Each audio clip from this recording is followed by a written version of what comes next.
Hey, what's going on, you guys? My name is Straw Hat Izzy, aka The Izzy Cruz if you follow me over on Twitch. And today I'm bringing you guys something special, something really cool that my teammate, friend, and mentor, George Dargantis, has made.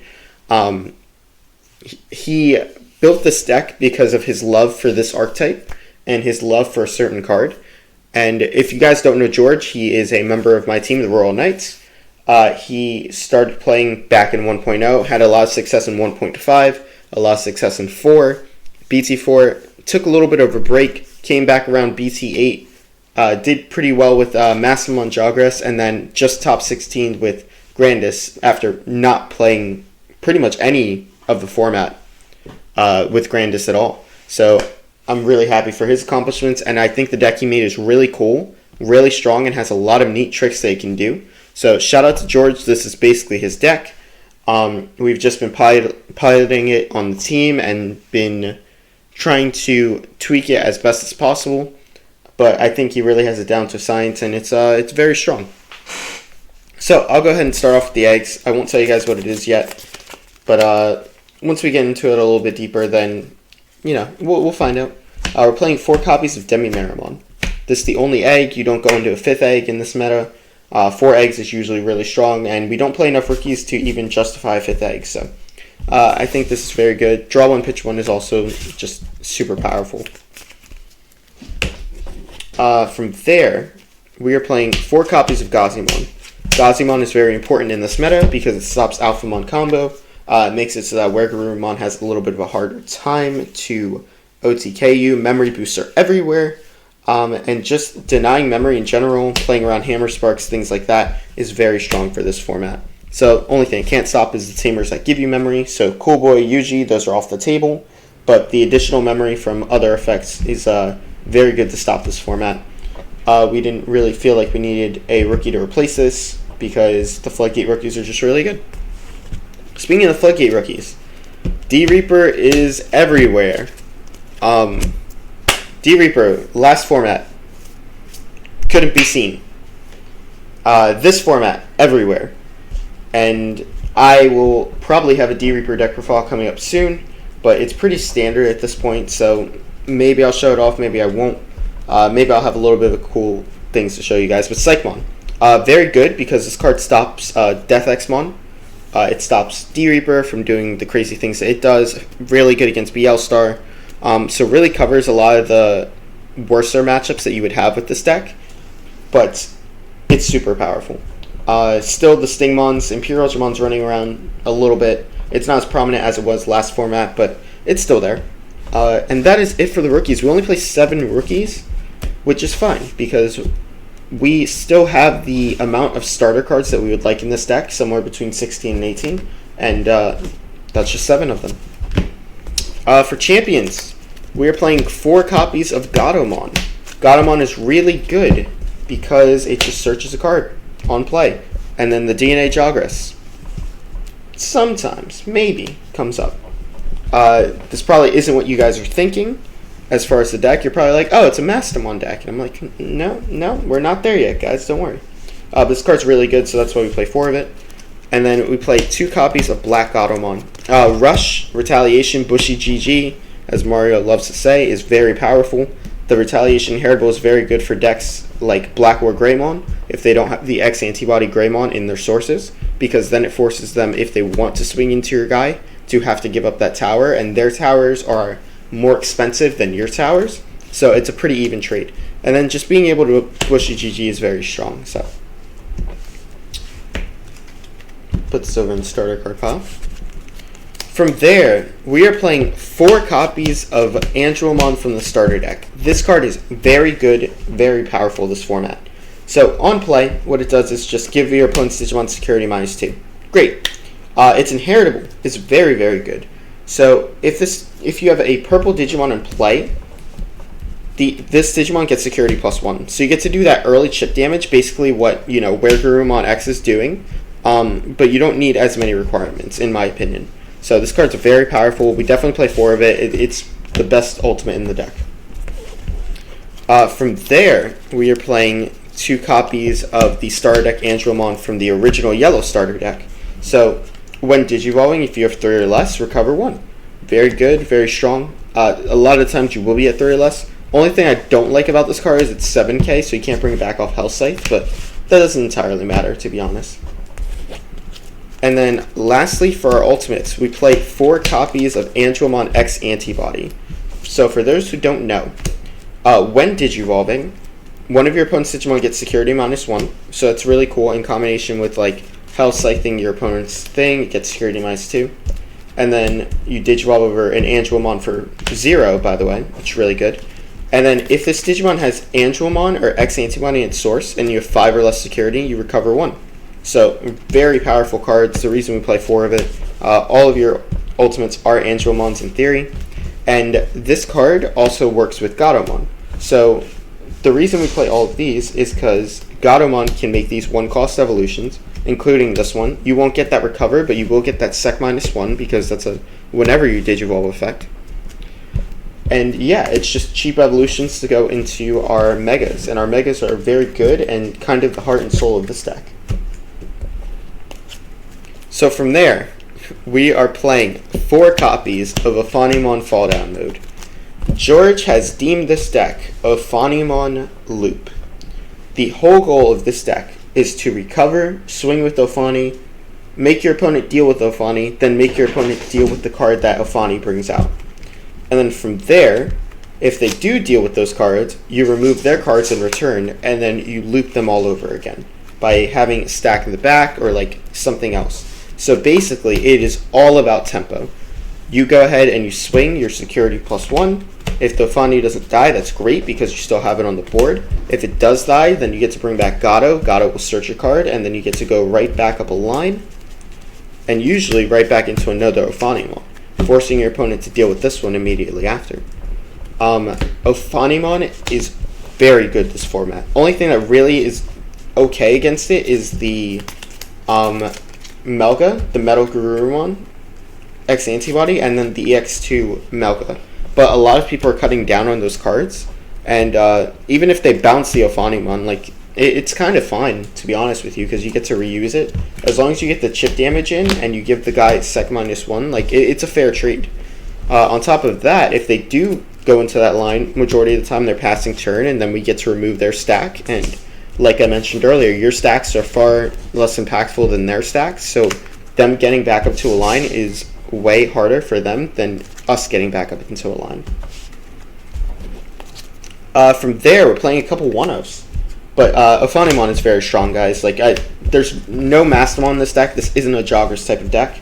I think Tower decks are a lot more powerful than Joggers decks as of right now because of the introduction of the X Antibody cards and being able to get the additional sources. So for that reason, it's just 4 Ophanimon. There's no Masty. We're just going to constantly loop this card until our opponent just doesn't have resources. From there, we're playing 1 copy of the old Mastamon. This Mastamon is so strong. In combination with cards like the Angelmon and the X1 and then the Black Gato, you can mill a security, do 2 more checks, and then bring back Black Gato for game. This is just bushy.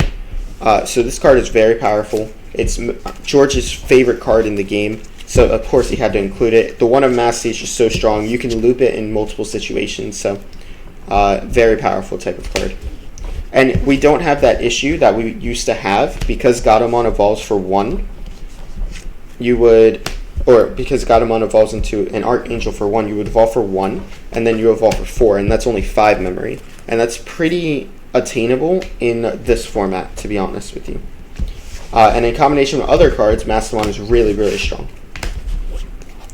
From there, we're playing 1 copy of Sakuyamon. So, one of the issues I found with the deck is, what if you just get OTK'd by, like, Ancient Greymon Red, right? Well, you just Digivolve to Sakuyamon, so they have a very hard time OTKing you. If they do kill the Sakuyamon, then what happens is they have to use some big removal, Gaia Force, etc., right? And then they're giving you way too much memory. And a deck that is going to pass over a lot of memory, that gets a lot of memory, is very scary. On top of that, this makes the security weaker, so if you have this card plus Ophani, your Ophani lives more often. Very good against like Alphamon and Grandis because it forces them to bring up. Grandis has to kill this, and even if Grandis kills this, it's not doing the checks that it needs to do. And then on the crackback, you remove their tower, and like I said, because your towers are less impactful than their towers, you come off with the better trade. And if the Sakuyamon even gets any amount of chip damage in, it's just super worth it. So Sakuyamon's actually very good in my opinion. We also played one copy of Avenge Kidmon. So Avenge Kid isn't really there for Musket, but it can be there. It's mostly there just not to deck out in the like set control type of matchups. There's no Junomon, so we're only really going to be using it once ever. But it is really good in this deck. So one copy of Avenge Kid. And last but not least, that's all for our level 6s. One copy of Death Xmon. So Death Xmon is so good. It's actually ridiculously powerful. Death X is just so strong because your opponent usually has to go like wide or something to play around your security cards, or like they establish a lot of Tamers, and being able to play this for a lower cost is just super, super powerful. You can also evolve over your guy for it for 7, or for 6, which you typically don't do, but it is a play route. And then it's so big at 15k, and the fact that it keeps destroying something at the end of the opponent's turn is ridiculous. Also, this deck plays around Death Xmon really well. So if they Death X you, on the following turn you go up into an Ophani, you swing. If the Ophani doesn't die, it's fine. The Death X will trigger popping this card, and then you'll bring back the Gato, and since this is once per turn, you get the Gato back. And then in combination with the other Tamer cards you play, you can get a lot of value. So I know George has done that play, Thomas has done that play like a bunch of times where his opponent just like was forced to Death X their card or forced to remove it with some end of like turn effect, and the card just like got value. The Ophani's just got value because that's the whole point of the deck. It's just Ophani loop, get the value. That's it for all the Digimon. So big plethora of Digimon. From there, we're playing 2 copies of Win Rate. Win Rate is absurd in this deck because it makes Ophani a 2 cost and also pitches for the Ophani. So if you don't have Gatomon in trash, and let's say you just have one under it, then there you go. There's your Gato. You can put Black Gato, you can put whatever cards you need to put in there in the trash. And we play quite a bit of Tamers, so it makes it like really good. If you'll notice, like all of your important Digimon evolve for 4, so being able to evolve for 2 is really good. From there, we're playing 2 copies of Calling from the Darkness. This is the best card in the deck, in my opinion, beside Ophanimon, because this allows you to consistently kill your Ophani. If we could find room for a 3rd, I would play 3 of this. This card is absolutely ridiculous and like should probably be at 1 at some point at some point on the ban list. I don't think it's time yet, but it definitely is a card that's just going to get abused consistently. So being able to pop your own fall down every single like turn and then get cards back, so like being able to add Death Xmon back multiple times is very, very powerful.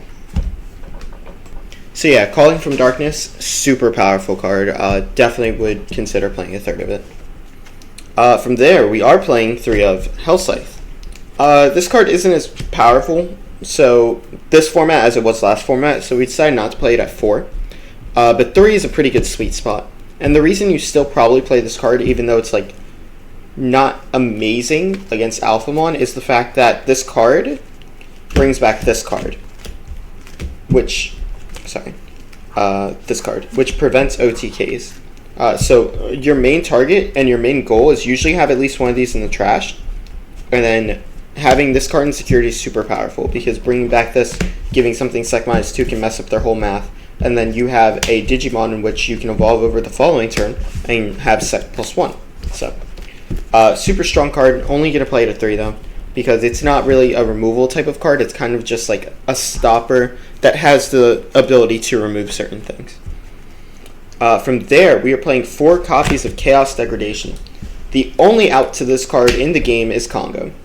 Or like Delicate Plan. You know what I mean, guys. Like, in general, this card is very hard to deal with.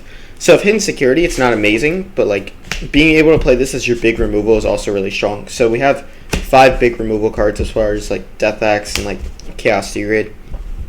But hitting it in security is such a detriment to all of these big OTK decks. Like if they don't have Congo playing Alphamon, then this card's just obnoxiously absurd because it's one of the cards that like that deck can't interact with. And with more people cutting Congo and Ophanimon, it's just really hard to play around. So we played 4 of it. And that's it for the option cards. There's not like a lot. Only play, 11 of them? But they're all very good, and they can all be recycled with Avenge Kid. And all can be recovered into by these cards. From there, our Tamers. We're playing 2 copies of Analog Youth. This comes up a lot because Ophanimon is usually dying. So we get to like tap it, gain a memory hatch, and it's something that the memory blockers cannot interact with, so it's very powerful. Gaining the additional memory is really strong, and then milling the cards is also very powerful because then you get more off your health slice and the Ophanimon bring back. So from there, we're playing 3 copies of Mako. This card is also very good because it has the all-turns effect. If you play a dual color card, you gain a memory. So if they hit a health scythe in security, you can bring back like a Gato or a Black Gato, and then like tap this, possibly force them to pass turn, and then you get the Gatomon effect to search. Very good card. On play, you get to look at the top 3, add a purple or a yellow Digimon, and then you trash the rest of the cards. So, like Analog Youth, it fuels your graveyard. Then from there, we play 2 copies of Kare. This card's really good because we play a lot of healing cards, so being able to tap and then gain a memory in that regard is very powerful. Pretty good extender, and that sets you 3, so very good defensive card. And yeah, all of these cards gain us memory in some way, shape, or form if we do some type of action in this deck. And the last card we play is a copy of TK. Just another starter card. Very powerful, great memory setter, and lets us see pieces that we typically would need. Majority of our deck is yellow, so we almost always recover. Like, there's very few cards that we won't get off of. But sometimes you do take a non-yellow card just because you need the card. And that's it for the deck. Like, the deck's really strong, really powerful, does the same thing over and over again. Plays really well with tempo. Unless you like have terrible security, you usually don't lose matches. But yeah, everybody's been piloting it, and it does take a lot of skill. It's a very skill-intensive deck. It's not very easy to play, and the little decisions matter a lot, which is why I like it. And shout out to George again for building the deck list. We gave him a few ideas, but this was mainly all him, and it's so powerful. Like, it's super strong. Like, the couple changes I would make are maybe a second Calling, maybe an 8th Rookie, cut down on like the Antromon X Antibody, and possibly a second Death X-Mon if we could fit it, or a copy of Junomon so we could do the Juno Avenge Kid loop. Like, those are all things you can do if you would like to do them, just as some suggestions, you know? But regardless, thank you guys for watching the video. If you like the content, please give me a like. If you want to follow for myself, go ahead and hit the subscribe button. Come play in our tournaments at the Royal Knights Discord. I'll have the Royal Knights Discord linked at the bottom. And we will also be doing coaching for free. So there will be a coach channel in our Discord where you will write your name, the time you're available, and who you would like to work with. And then we will try to put our schedule available for yourself. So if that's something you're interested in getting better at the Digimon card game, then please let me know. And beside that, you guys have a great rest of the day.